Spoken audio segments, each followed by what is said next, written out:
اللہ तबारक व तआला के नाम से शुरू, जो बड़ा मेहरबान और निहायत रहम करने वाला है।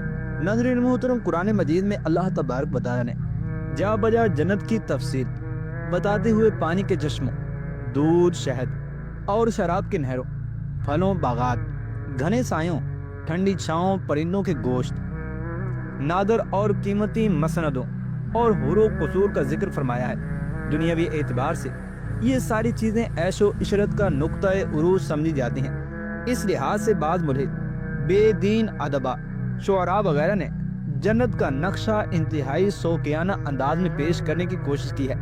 गोया जन्नत एक ऐसा इशरत कुदा है जिसमें दाखिल होते ही दुनिया में पारसाई और तकवे की खुश्क जिंदगी बसर करने वाले जुहाद और मुत्तकी अपनी पारसाई और तकवे का लिबादा उतार फेंकेंगे।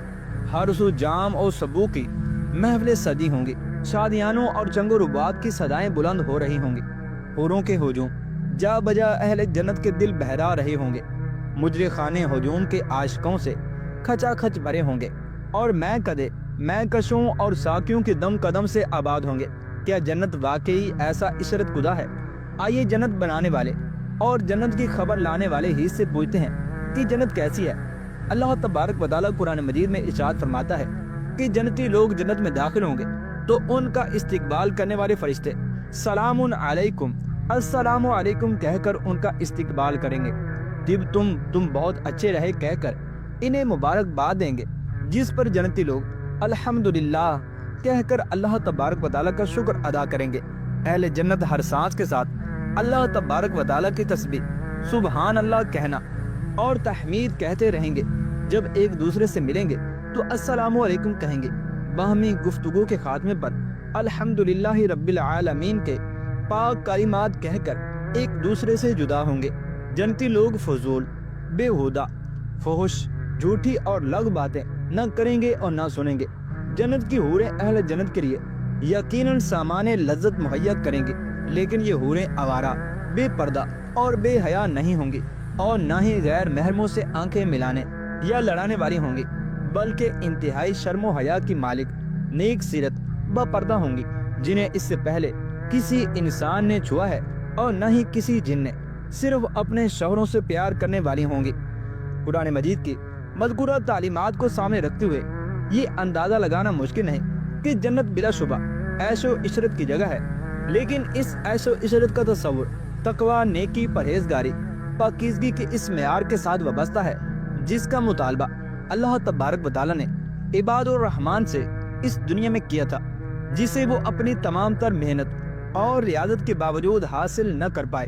यही इबादुर रहमान जब जन्नत में दाखिल होंगे तो अल्लाह तबारक व तआला अपने फजल व करम से इन्हें तकवा, नेकी और पाकीज़गी के इस मियार मतलूब तक पहुँचा देंगे जिसका हुक्म इन्हें दुनिया में दिया गया था। जन्नत के इस माहौल को सामने रखिए और फिर लम्हा भर करिए तस्वुर कीजिए कि कौन सा ऐसा मुसलमान होगा जो जन्नत में दाखिल होने के बाद हुरो कसूर और माकुलात व मशरूबात से पहले अपने मोहसन आज़म, हादी आलम, रहमतुल लिल आलमीन, इमामुल अंबिया और सैयदुल अतकिया सल्लल्लाहु तआला अलैहि वसल्लम के रुखे अनवर की एक झलक देखने की तरफ न रखता होगा।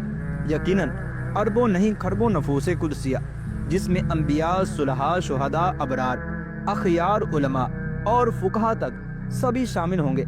आप सल्लल्लाहु तआला अलैहि वसल्लम की ज़ियारत के मुंतज़िर होंगे। कौन सा ऐसा जन्नती होगा जिसके दिल में शजर इस्लाम की अपने खून से आबियारी करने वाले अशरा मुबशरा, शुहदाए बदर, शुहदाए उहुद, असहाबे शजर और दीगर सहाबाए कराम को एक नज़र देखने का शौक फरावां नहीं होगा। बिलाशुबा हुरो कसूर और माकुलातो मशरूबात जन्नत की नेमतों में से एक नेमत है, लेकिन ये नेमतें जन्नत की जिंदगी का एक जुज हैं, मुकम्मल जिंदगी नहीं। जन्नत के पाकीज़ा साफ सुथरे माहौल में अहले जन्नत के लिए हुरो कसूर के अलावा भी बहुत से मशागिल और दिलचस्पियाँ होंगी जिनसे हर जन्नती अपनी अपनी रग़बत और अपने ज़ौक़ के मुताबिक अपने आप को मसरूफ़ रखेगा। अरबी ज़बान में जन्नत बाग को कहते हैं, इसकी जमा जन्नात है। इसका हदूद अरबा क्या है, इसका ठीक ठीक इदराक न सिर्फ मुश्किल बल्कि नामुमकिन है। कुरान मजीद में अल्लाह तबारक व तआला ने खुद ही इरशाद फरमाया, और कोई शख्स नहीं जानता जो कुछ इसकी आंखों की ठंडक के लिए उनसे छुपा कर रखा गया है, ये बदला है ان اعمال کا جو وہ کرتے تھے۔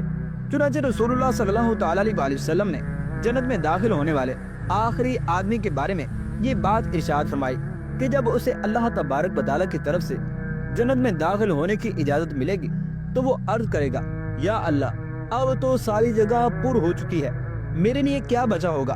اللہ تبارک و تعالیٰ فرمائے گا، اگر تجھے دنیا کے کسی بڑے سے بڑے بادشاہ کی مملکت کے برابر جگہ مل جائے تو تو خوش ہو جائے گا؟ بندہ عرض کرے گا، ہاں یا اللہ کیوں نہیں؟